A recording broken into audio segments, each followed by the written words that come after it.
Hey guys, how's it going? Hope you're good. Today we're going to be comparing the Oculus Go and the Oculus Quest.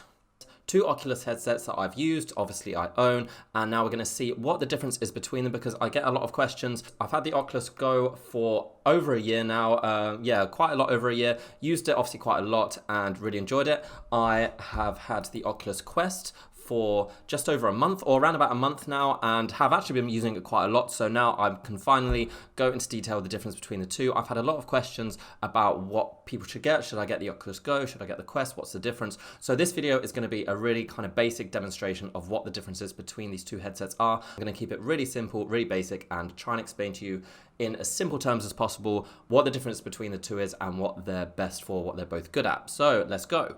Let's take a look at the technical specifications of the two headsets first. We're going to look at the actual difference in hardware. The Oculus Go is a wireless headset that features a fast switch LCD display with a maximum resolution of 2560 by 1440. It has a maximum refresh rate of 60 Hz.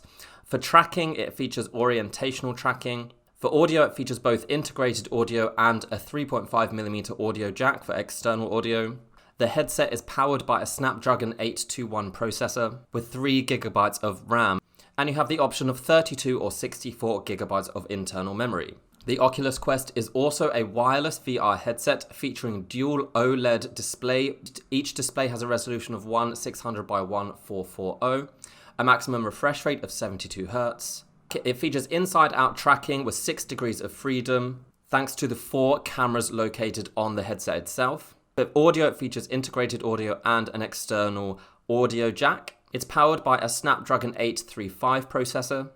It features 4GB of RAM, and you have the option of 64GB or 128GB of memory. Now, if you're just getting started with VR headsets, some of those figures may not be much to you, so let me explain what some of them are. The refresh rate affects how smooth images appear on the screen or when you're in the virtual world. Fast-moving objects will appear smoother with a higher refresh rate, so the higher refresh rate, the better. The Quest, again, wins out of the two. It has 72 Hz refresh rate as opposed to the Go's 60 Hz. Both headsets are powered by a mobile CPU. You want the most advanced CPU possible because that determines the complexity of the games, the complexity of the images that it can display, basically how advanced and how good looking the games and experiences will be. The Oculus Go features quite a basic mobile processor, which is why it's much cheaper and can't play the same high quality games as the Oculus Quest, which features a more advanced processor.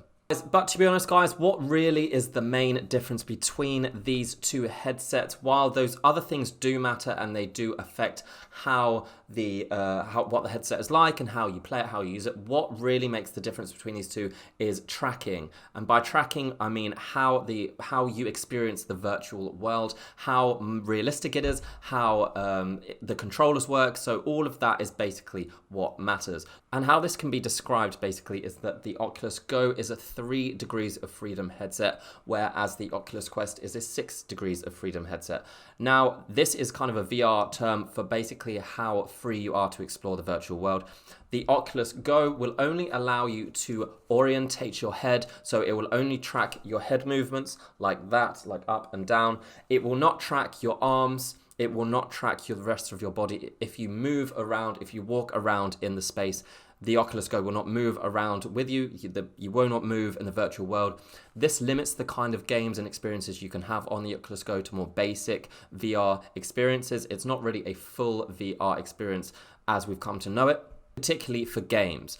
The Oculus Quest, thanks to its tracking feature, the 4 cameras here at the front and the more advanced dual controllers, which we'll look at in a minute, that adds up to a 6 degrees of freedom headset. Now, what that means is that when you are wearing the VR headset and when you are in the game, if you move both your arms, it will know that you're moving your arms and you will see that in the virtual world. If you literally walk across a room, you will walk in the virtual world while wearing a VR headset. You will see that happen. So it is a lot more realistic. It's much more what you think virtual reality should be.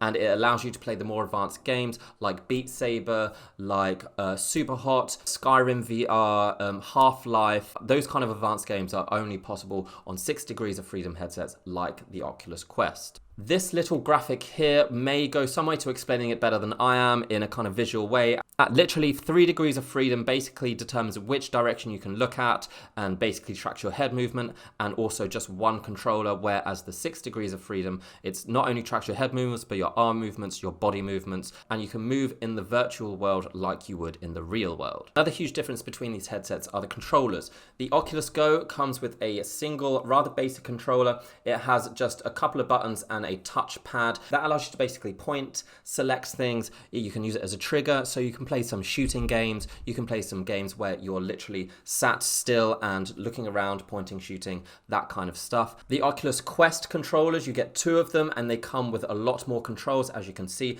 a lot more similar to something like a PlayStation or Xbox. It has, multiple buttons, it has joy pads, it has buttons at the back. You can use these as like virtual hands, so you can grip, you can point, you can move around, you can do so much more with these controllers than compared to the Go. So these are definitely way more advanced and allow for so many more options for interaction in the virtual world.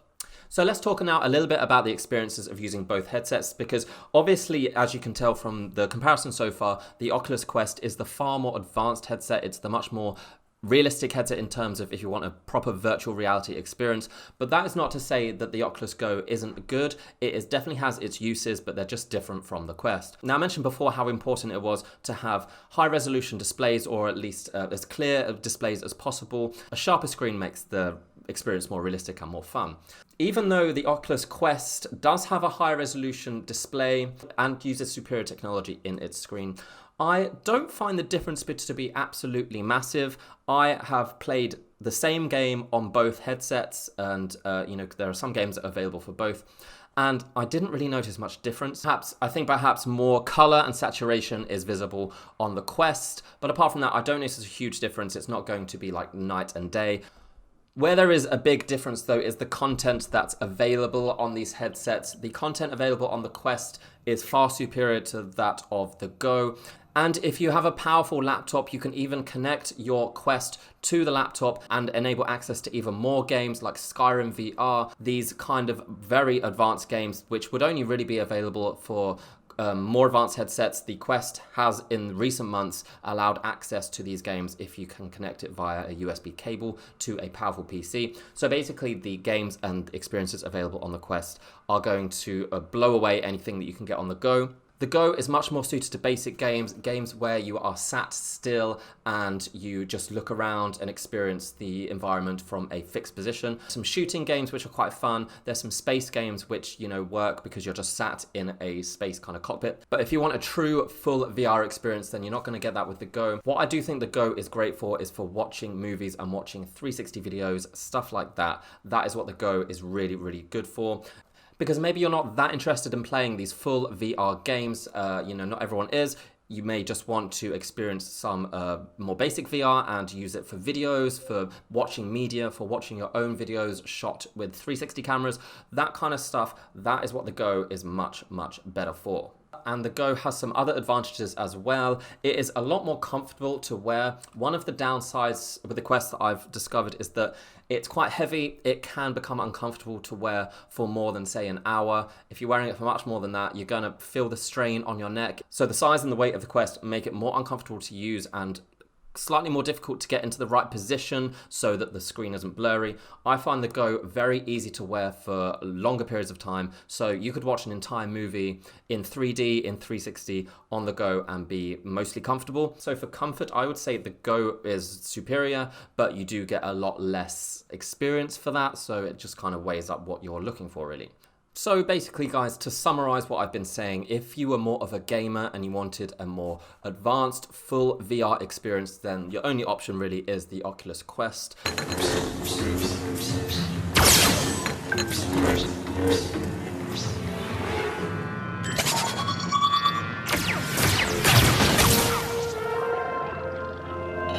It is probably the most popular VR headset out right now, and that's for good reason. It has so many experiences, so many games, so many options available. You can now plug it into a VR-ready laptop and boost its power tremendously and have access to even more games. So this is probably the top VR product out right now in terms of popularity and in terms of weighing price and the experience you get. However, it's also vastly the more expensive option. The Oculus Go is much cheaper, much smaller, much more of a VR Lite, I would say. It's not a full VR experience, but it's still pretty good. I remember when I first got it and I was pretty blown away, and I still was really impressed. My friends were really impressed, even with the more simple games you can play.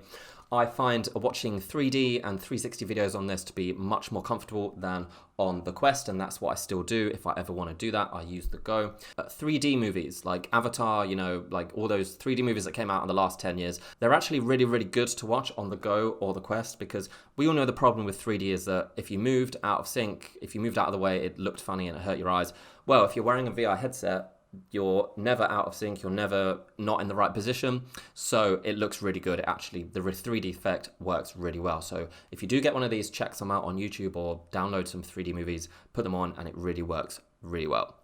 But for things like Beat Saber, for things like Star Wars, for Star Trek Bridge Crew, these games that I've downloaded, I could never go back to having that more basic VR experience now that I've tried this out, because it is really amazing, and I am still super impressed of what this can do.